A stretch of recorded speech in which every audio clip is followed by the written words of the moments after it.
사무엘상 30장 7절에서 10절까지입니다. 우리 한 목소리로 함께 읽겠습니다. 다윗이 아히멜렉의 아들 제사장 아비아달에게 이르되 원하건대 에봇을 내게로 가져오라. 아비아달이 에봇을 다윗에게로 가져가매 다윗이 여호와께 묻자와 이르되 내가 이 군대를 추격하면 따라잡겠나이까 하니 여호와께서 그에게 대답하시되 그를 쫓아가라. 내가 반드시 따라잡고 도로 찾으리라. 이에 다윗과 또 그와 함께한 600명이 가서 부솔 시내에 이르러 뒤떨어진 자를 거기 머물게 했으되 곧 피곤하여 부솔 시내를 건너지 못하는 200명을 머물게 했고 다윗은 400명을 거느리고 쫓아가니라. 아멘.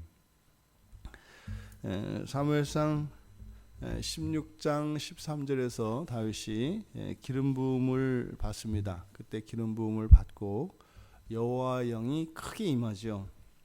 그때 23절에 보면은 다윗이 이제 수금을 탈 때 악령이 떠나가는 그런 사건이 일어납니다.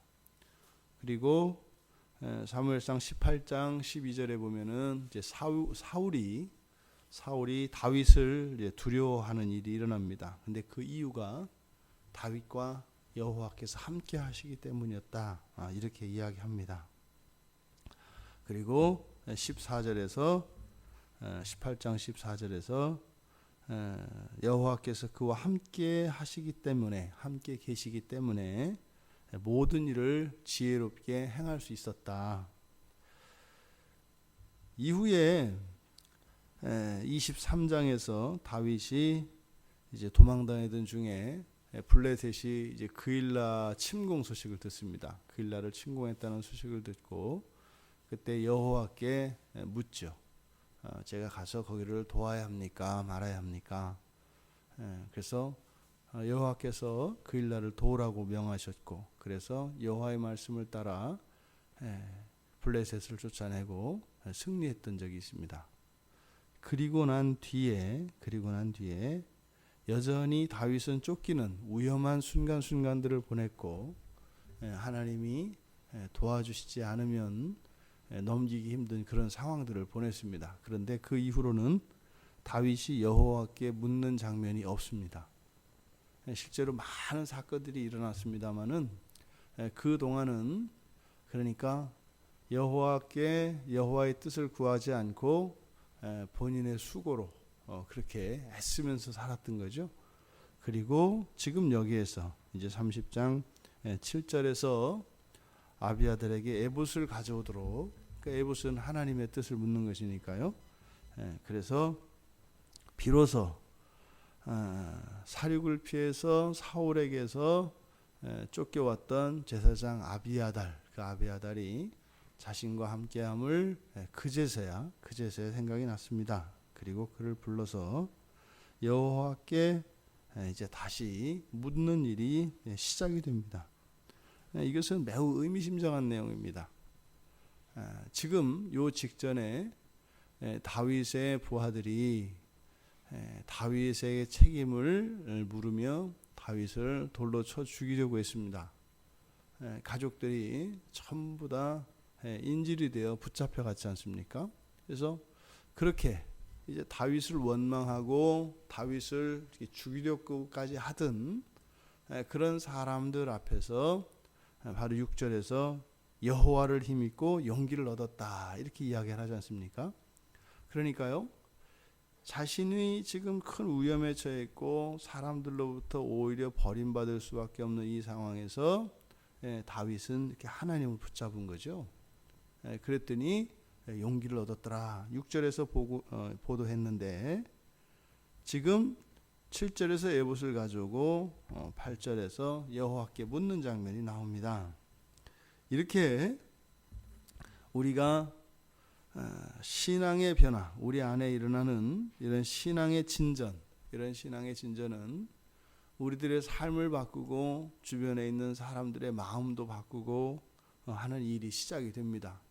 그러니까 우리가 그냥 하나님에 대한 사랑 그리고 하나님의 은혜에 대한 어떤 실감 이런 것들은 단순히 심리적인 것에 불과하지 않습니다. 하나님에 관계된 하나님과의 우리들의 관계의 회복과 이 신앙의 변화는 그것은 정말 태풍을 일으키는 바람보다 더 강력한 겁니다. 억수같이 쏟아지는 빗물보다. 그래서 차고 넘쳐서 모든 것을 쓸어버릴 수 있는 물살보다 더 강력한 것이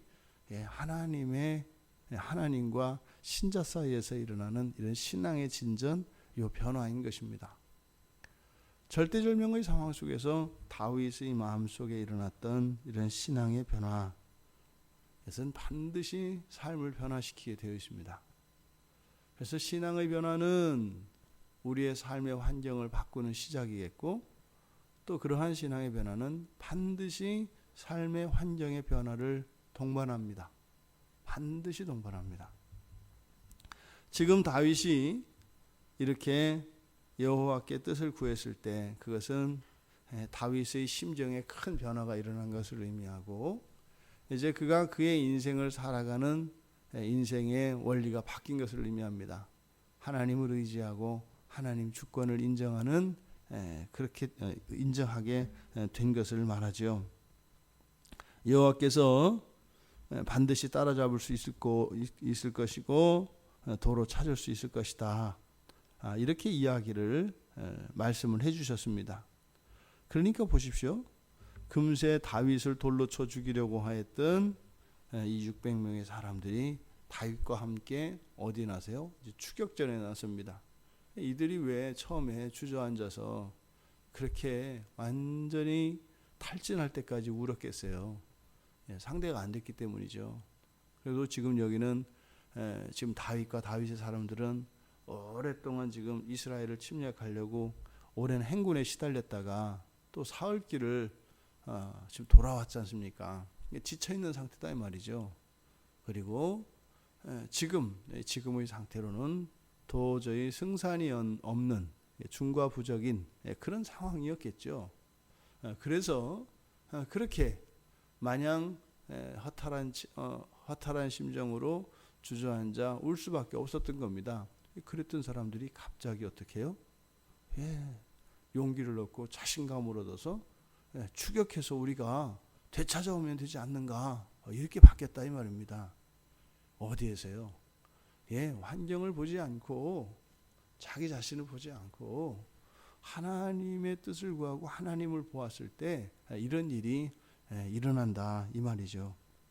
실제로 이런 경험들 예수 믿는 사람들이면 다 일어납니다. 다 경험이 있죠. 소망이 없고 답답하고 이랬다가 정말로 어떨 땐 정말 잠깐 기도 한 번에 마음의 평강이 찾아오고 또 그런 용기와 소망이 생겨서 좀 전까지는 정말 우울하고 불행하게 느껴졌던 그 상황 속에서요, 웬걸요, 이게 뒤집어져서 오히려 감사하고 찬양하고 또 이렇게 어려운 상황이 오히려 인생을 더 흥미진진하게 하는 일들이 일어난다 이 말입니다. 근데 이게 그냥 심리적인 만족이거나 뭐 자기 이런 거 아닙니다. 이것은 정말로 역사하는 힘이죠. 성령의 역사인 겁니다. 심지어는 어떻게 합니까? 600명도 뭐 안 된다라고 생각했던 사람들이 600명이 쫓아가다가 보솔 시내에 이르니까 어떻게 해요? 거기에 이제 지치는 사람들이, 탈진하는 사람들이 나오기 시작한 거죠. 그러니까 200명을 남겨놓고 400명이서 쫓아갔다. 우리 모두가 전력을 다해서 목숨을 걸고 희생을 감수하고 이렇게 구출하려고 하는 게 아니죠. 여호와로 말미암는 구원은 우리들의 역량과 우리들의 능력의 정도에 따라서 이렇게 비례하는 게 아닙니다. 여호와의 능력은요, 환경과 조건과 능력과 상관없이 항상 동일합니다. 많고 적음이 있는 것이 아니라 믿음에 달려 있는 것이죠. 그러니까요, 400명에서 또 탈진하면 40명으로도 갈 수 있습니다. 왜요?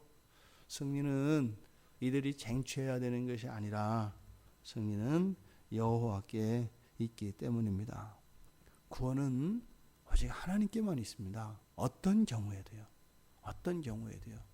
그런데 지금 이 국면 이전까지 다윗이 24장에서 29장까지는 어떻게 했다고요? 여호와께 있는 구원이 아니었습니다. 우리가 인생을 이렇게 살아갈 때 있습니다. 내 인생 내가 책임져야 되고 또 뭐 이런 것은 여호와께 맡길 게 아니고 이제 내 스스로 알아서 해야 될 것 같은 이런 생각을 가지고 살아갈 때가 있습니다. 교만이죠. 우리가 그렇게 자꾸 우리들의 분수를 잊어버립니다. 잊지 마십시오. 우리가 할 수 있는 것은 원칙적으로 아무것도 없어요. 우리가 뭐를 할 수 있겠어요? 죄 짓는 일은 할 수 있어요. 죄 짓는 일은 할 수 있어요. 그거 말고는 우리가 할 수 있는 게 없어요. 심지어는 누누이 말씀드립니다만 우리가 뭐 어떤 사람들은 뭐 숨 쉬는 게 귀찮다고 하는데 그건 계속 숨 쉴 거 믿기 때문에 하는 얘기죠. 그러니까 호흡 한 번을 우리가 제대로 할 수 있습니까? 눈 깜빡거리면 우리가 한 번 할 수 있습니까? 두 팔 두 다리를 우리 마음대로 움직일 수 있습니까? 천만에요. 성령께서 도와주지 않으시면 우리 혈관을 타고 흐르는 피도 멈추는 겁니다. 그러니까 정말 모든 것이 그냥 우리 몸 안에서 일어나는 이 일만으로도 사실은 우리가요 그 하나님의 놀라운 능력과 그 은혜를 다 감당할 수 없습니다. 그것만으로도요.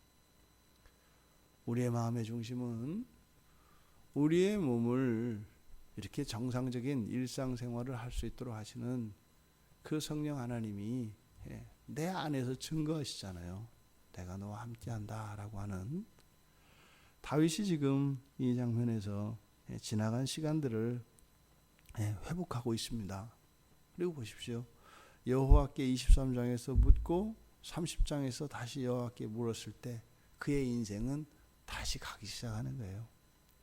여호와와 상관이 없이 살아가는 애쓰고 수고하는 놀라운 그런 승리마저도 사실 그의 인생에 진전이 일어나는 게 아닙니다. 그냥 앞으로 가는 것이 아니라 왼쪽과 오른쪽으로 왼쪽으로 갔다가 그냥 제자리에 돌아오는 것 뿐이에요. 23장에서 30절이 되어서 어떻게 30장이 되어서 어떻게 해요? 이제 앞으로 가는 거예요. 그러니까 왼쪽 오른쪽 가는 건 나가는 게 아니다 이 말이에요. 괜히 애쓰고 용 쓰는 거죠. 여러분 오늘 하루 하나님께 붙어있는 하루가 되기를 바랍니다. 그래서 하나님 한 분 바라보고 예수 그리스도 가셨던 그 길을 쫓아 그래서 우리의 인생이 저 천성을 향하여 진전이 일어나는 그런 하루가 되기를 주님의 이름으로 축원합니다. 하나님 저희들의 마음이 늘 하나님께 고정되게 하여 주십시오. 하루를 살아가며 이 땅에 오셔서 저희들을 구원하시고 저희들의 살아가야 할 바 또한 저희들에게 가장 가치 있는 삶이 무엇인지를 보여주셨던 예수 그리스도를 모본으로 이 한날 살게 하여 주십시오. 그래서 저희들이 사용하는 시간과 저희들이 사용하는 이 모든 자원과 힘들이 하나도 헛되이지 않게 하여 주시고 우리 주 예수 그리스도와 함께 동행하는 거룩하고 복된 날 되게 하여 주시옵소서. 감사하며 예수님의 이름으로 기도드리옵나이다. 아멘.